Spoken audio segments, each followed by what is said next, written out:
Assalamualaikum warahmatullahi wabarakatuh. Perkenalkan, nama saya Ationa Deka Pradipta, NIM 22-2019-132. Saya berasal dari Fakultas Ekonomi dan Bisnis Universitas Muhammadiyah Palembang. Pada kesempatan kali ini saya akan mempresentasikan mata kuliah seminar perpajakan mengenai transaksi mudharabah, murabahah, istihanah, dan gadai. Baiklah, saya akan menjelaskan pengertian transaksi mudharabah. Mudharabah dapat diartikan sebagai akar kerjasama usaha antara dua pihak, yaitu antara pengelola usaha yang disebut sebagai mudharib dan pihak pemilik modal disebut sebagai sahibul ma'al. Melalui pembiayaan ini, pemberi modal memperoleh bagi hasil secara terus-menerus selama usaha masih berjalan. Besar keuntungan yang diperoleh dibagi atas dasar kesepakatan yang telah ditentukan di kontrak di awal. Jenis mudharabah di sini ada dua. Yang pertama, mudharabah mutlaqah, yang artinya usaha diajukan oleh mudharib kepada sabiul ma'al.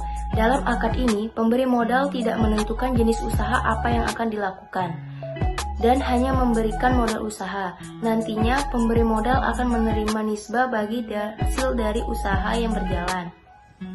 Yang kedua ada mudharabah muqayyah, yang artinya usaha ditentukan oleh pemberi modal atau sahibul ma'al, sedangkan pihak yang menerima pembiayaan atau mudharib hanya sebagai pengelola yang menjalankan usaha. Ketentuan hukum mudharabah. Yang pertama, mudharabah dapat dibatasi oleh periode tertentu. Yang kedua, kontrak tidak boleh berkaitan atau mu'allaqah dengan sebuah kejadian di masa depan yang belum tentu terjadi. Yang ketiga, tidak ada ganti rugi dalam mudharabah, karena akad ini pada dasarnya bersifat amanah, kecuali akibat dari kesalahan yang disengaja, kelalaian, atau pelanggaran kesepakatan. 4. Jika salah satu pihak tidak memenuhi kewajibannya atau terjadi perselisihan di antara kedua belah pihak, maka penyelesaiannya dilakukan melalui badan arbitrasi syariah jika tidak terselesaikan melalui musyawarah. Contoh akad mudharabah. Misalnya, A sebagai pemilik modal bertransaksi bagi hasil dengan B sebagai pengelola. A menginvestasikan sebesar 5 juta untuk dijadikan modal usaha jual beli somai dengan kesepakatan keuntungan dibagi 2 atau 50%-50% selama 1 pekan. Realisasinya, jika usaha tersebut menghasilkan keuntungan 1 juta, pemilik modal mendapatkan 500.000 dan pengelola mendapatkan 500.000. Selanjutnya ada pengertian transaksi murabahah. Murabahah adalah akad dalam syariah Islam yang menetapkan harga produksi dan keuntungan ditetapkan bersama oleh penjual dan pembeli. Sedangkan akad murabahah dalam perbankan syariah yaitu perjanjian antara nasabah dan bank dalam transaksi jual beli, di mana bank membeli produk sesuai permintaan nasabah. Kemudian produk tersebut dijual kepada nasabah dengan harga lebih tinggi, sehingga profit bank. Dalam hal ini, nasabah mengetahui harga beli produk dan perolehan laba bank. Dasar hukum murabahah. Dasar hukum murabahah adalah dari Al-Quran dan ijma para ulama.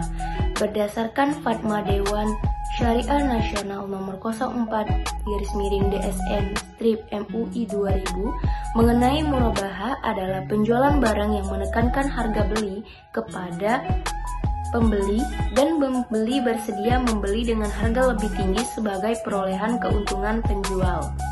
Keunggulan akad murabahah ada 6. Yang pertama, transaksi murabahah lebih transparan. Yang kedua, mengutamakan kepentingan dua pihak.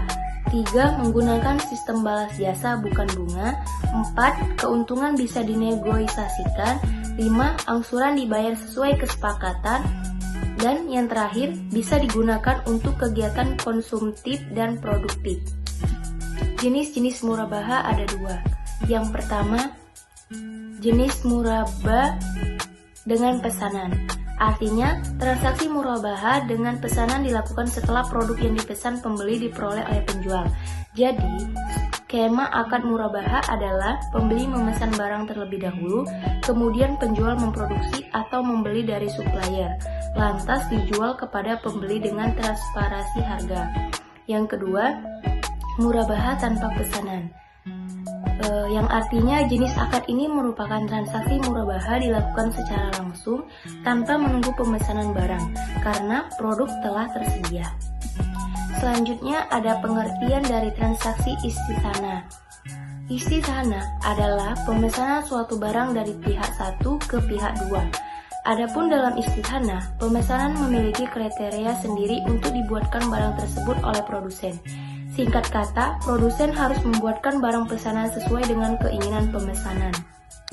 Syarat-syarat akad istihana ada 3. Yang pertama, kesepakatan kriteria barang disebutkan di awal.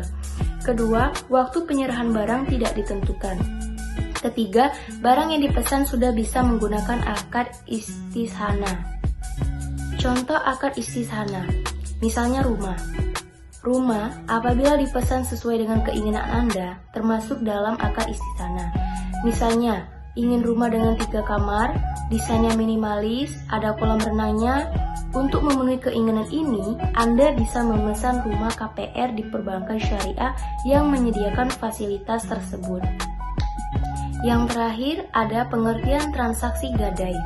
Gadai adalah salah satu alternatif untuk mendapat dana cepat dengan menjadikan barang bergerak sebagai jaminan atas suatu pinjaman agar dapat dicairkan kepada perusahaan pembiayaan atau lembaga keuangan.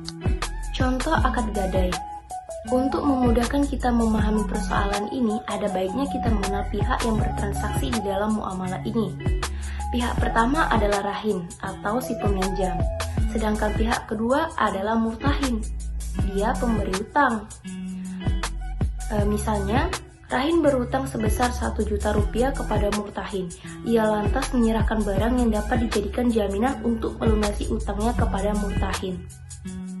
Yang terakhir ada rukun gadai. Rukun gadai ada 4. Yang pertama, barang yang digadaikan. Kedua, utang. Ketiga, akad. Keempat, 2 pihak yang bertransaksi. Seperti contoh tadi, ada rahin dan murtahin. Sekian presentasi mata kuliah seminar perpajakan saya hari ini. Saya akhiri dengan wassalamualaikum warahmatullahi wabarakatuh.